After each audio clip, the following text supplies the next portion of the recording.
Welcome back to the Anything Goes with Jackson Neill podcast. Thank you so much for tuning in. Today, my interview with Isaac Dunbar, an up-and-coming musician who I was really excited to talk with. Had a great conversation with him, and I love his music. But first, before we jump into that, I want to remind you guys that you can find this podcast on SoundCloud, Stitcher, iTunes, YouTube, Spotify, all of the places you like to listen to podcasts. But most of all, JacksonNeillPodcasts.com. That's the official home for every single podcast that I publish, including the Anything Goes series. And since this is a video interview, head down in the description if you want to watch the Skype interview that I did with Isaac. First link down in the description will take you to the video portion of this interview. So, jumping into the conversation I had with Isaac, he is an up-and-coming pop musician who just released his latest single, Pharmacy. He has that kind of new age, really cool alternative pop sound. And then one of the coolest parts is he produces a lot of, he produces his stuff himself. So he has a broad range of talent. I really am liking his music. And I think that he has the potential to be something really special. He's already showing a lot of cool stuff in his early songs. So I was really happy to be able to talk with him about Pharmacy and much more. Let's just start this off. Can you tell me a little bit about your latest single, Pharmacy? Yeah, so I wrote and produced it back in October 2017, so I was 14 at the time, and I basically self-released it on SoundCloud for a little bit, and then it got posted on some music blogs somehow, and there was a little bit of industry buzz, and then that's how I found my manager, who's over there, and that's how my career kind of got started from this song, and then we decided to finally officially re-release it onto all platforms. I just re-recorded the vocals and we got it mixed and mastered and we released it. What was the process behind making this song? I mean, I guess it was a long one. You had to re-record it and everything. Well, it was such an easy process. When I first made it back in 2017, I made it in my basement and it took 2 or 3 hours. It was like a school night and I just did everything in one night and I posted on SoundCloud the very same night. And then it was really easy. But then there was a point in time where I hated it a lot. And I was like, I'm never going to release this ever. And I just listened to it again a couple months ago. I was like, oh, I kind of like this. And then I just decided to re-record the vocals, which was really easy. Do you know what about the song made you change your mind and say, you know what, I'm going to re-release this actually? Yeah, hearing the emotion and it brought me back to where I was when I first wrote the song, and I was like, wow, this is actually kind of special and it means something to me, so why not release it again? Exactly, yeah. So also this year you released the single Mime. Can you tell me a little bit about that track too? Yeah, Mime I wrote back in August, I think. It was about my friend's sister who was in an abusive relationship. And this song was written as a gift to her, to encourage her to get out of the situation that she was in, and for her to know that she can defeat this guy that she was dating. It was not good for her. So the lyrics are very sarcastic and kind of tempting the tormentor in a way. So the lyrics are cage me, threat me, do all this stuff, but it's finally realizing that I am bigger than that. As a new artist, do you find it kind of hard, I guess, to talk about those personal subjects on a song, or is it just something that you don't even think about? It feels so relieving that I finally get to, actually, because Really? I just release music and no one knows the true substance behind it sometimes. And now that I get to explain myself, I feel like people will have a better understanding of my music and be able to connect to it way more. Gotcha. So, you say that. What's something about Pharmacy, I guess, that people might not realize on their first or second listen that really has a deeper meaning in that track for you? I feel like people just think Pharmacy is about how love is a drug, but it's not about that. So a pharmacy can be a metaphor for anything that you go to that brings you temporary pleasure or goodness, and then the side effects are really bad for it. You go to an actual pharmacy like CVS or something and you get your prescription, and then you feel good when you have that pill or substance, and then when you go off of it, that's when the bad stuff kicks in. So a pharmacy can represent a person, it can represent a place, it can represent any sort of thing that brings you temporary joy, and then when you don't have that thing, it's gonna go all downhill. Mm-hmm. So I can just tell from listening to you talk about your tracks, you put a lot of time and thought into behind each and every lyric, I guess, and behind the production and overall feel of every track. Yeah, I have. I've always done that, I feel. Like, whenever I write music, I always take a lot of time to think about what I'm going to say with a song, because it's cool to, like, just go in a session and, like, write, but once you have, like, a really solid story that you want to tell and perspective that you want to tell it from, then that's when the cool stuff really happens. Mm-hmm. So can you tell me a little bit more about that process for you for writing? Like, you mentioned today you have a long day ahead of you, but the main thing is that studio session. But it's going to be a long one, and Yeah. How long of that process is it for you for writing? Does it just depend on the song, or is there usually a longer or shorter one? It's always different, but, like, usually what really, like, hits it for me is when there's, like, a chord progression that, like, kind of matches what I feel during that day. I feel like then I hear, like, syllables in my head, like, or whatever. It's like, then I can match those to, like, words, and then that's when, like, I really can, like, find what I'm trying to tell through a song, if that makes sense. It's always different. It's so weird. I just, like, hear things that come in my head, and then I can tell a story through that. But, like, sometimes, like, a TV show can influence me if I watch it, like, that morning, like a story that might be going on, or, like, my friends might be going through stuff and texting me, and then I can write about that, which is really helpful. Mm-hmm. But, yeah, it's always different. And speaking of those kind of influences, I noticed you produce a lot of your own stuff. What is that? What are your influences on the production end of things? Okay, so when I first started making music when I was 9, I listened to a lot of French electronic music and EDM. So my main influences were these producers, Madian and Porter Robinson. And so I was strictly only producing electronic music. But then over time, I developed my love for pop music and alternative music, and I just started slowly changing into what I am now, I guess. So in a lot of my music, there's always a lot of elements of synths and heavy synths and very snappy drums, which I think comes from my roots of electronic music. Mm-hmm. What got you into? I mean, I feel like an interesting place to start for listening to music. What got you into the French electronic music scene, I guess?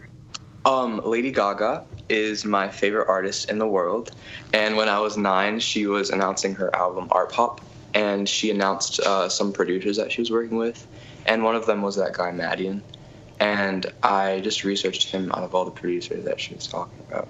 And I found out he used this program to produce his music, FL Studio, and I illegally downloaded it when I was like 9, like at a Barnes & Noble. And then I just like got so into, he's French also. So I just got so into French electronic music like Daft Punk and Madian. And I just like was fully engulfed with it. So engulfed that I even like got myself into learning French at school. So I've been taking French for the past, 6 years because of him. So, really? Yeah. Is that like a goal of yours to go to France, maybe?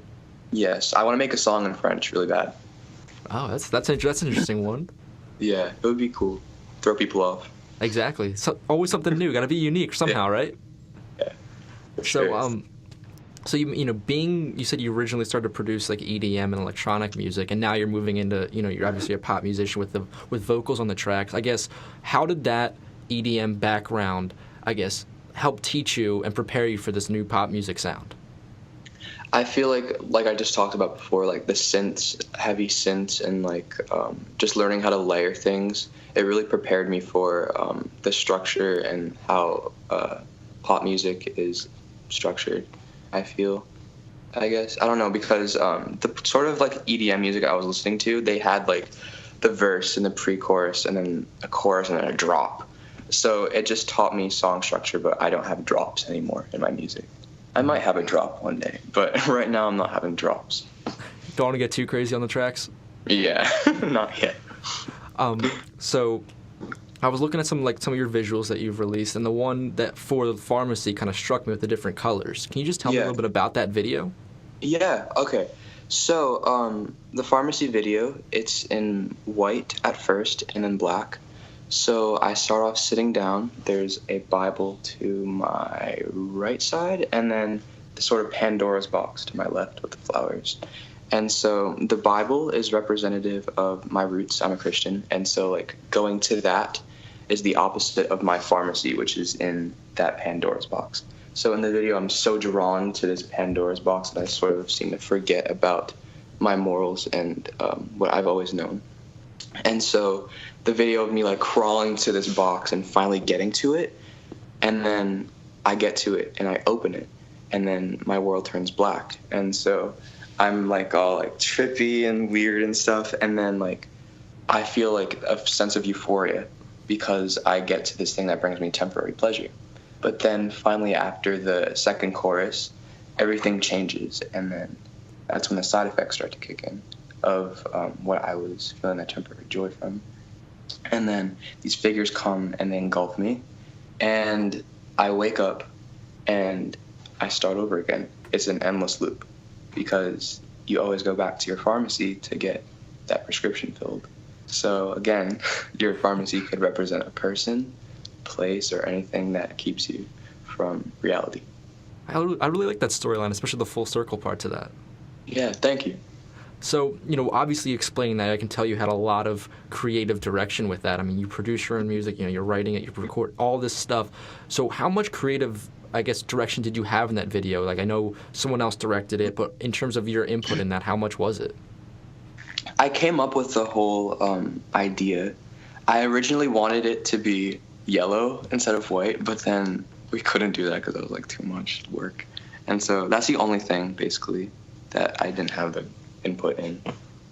Going forward, how important are the visuals to you in terms of your music? Very, very important.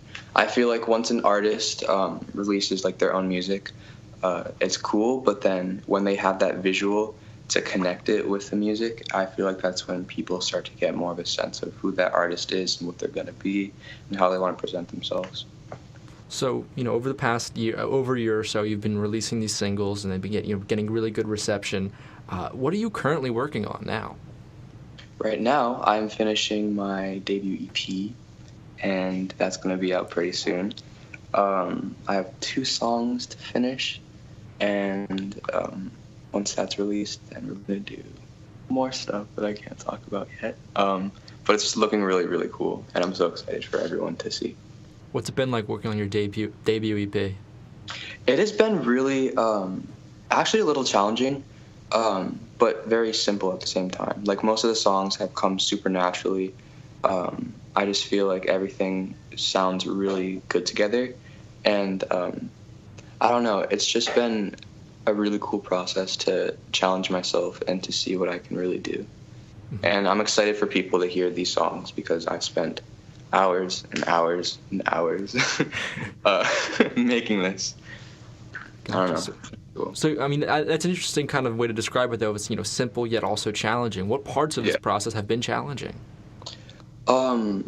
Just like, I'm a very bad perfectionist, so like getting those drums right, getting those synths right, and I don't like the vibrato on this word. I don't like how this sounds.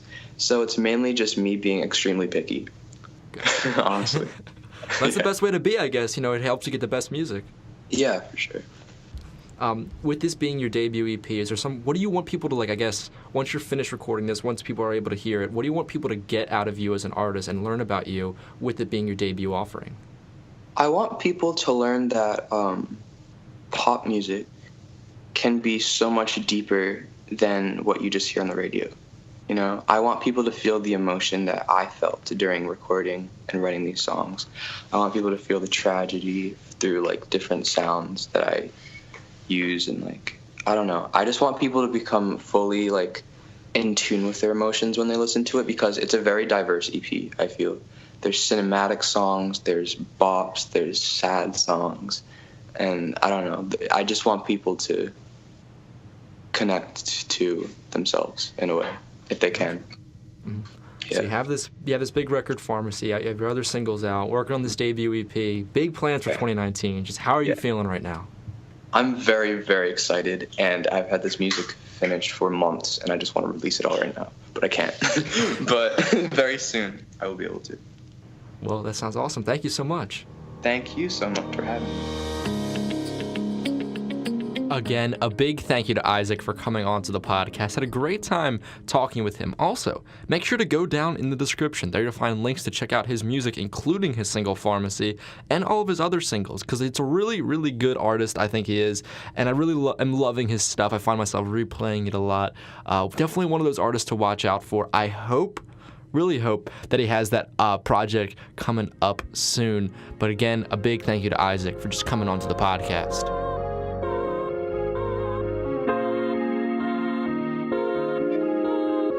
That'll do it for this episode of the Anything Goes with Jackson Neill podcast. Thank you so much for listening. Remember, head over to jacksonneillpodcast.com if you haven't already. There you can find all the episodes to Anything Goes, as well as all my sports and music podcast episodes. It's the official home for everything that I publish from now on. Also, if you liked this interview and you like the other interviews that I do, maybe consider heading over to Patreon. There you can become a subscriber for a low rate per month. This helps support this podcast. I do this all my own, hosting, producing, everything. And when you do that and become a subscriber, you get access to bonus content from these interviews. Today, with this Isaac Dunbar interview, the bonus content is already up, talking about his favorite TV show, if he could meet one person, who would it be, all that cool stuff. So if you like my interviews, definitely head over to Patreon, link in the description where you can find that and become a subscriber and get access to cool bonus content. Also, down in the description are links to my social media accounts at JacksonNeill20 on Twitter and Instagram. I like to think I post some pretty cool content. Some people might disagree with that one, but anyway, if you like my stuff, definitely make sure to give me a follow over there as well. Well, thank you so much for listening. That's all for today. I'll see you all next time.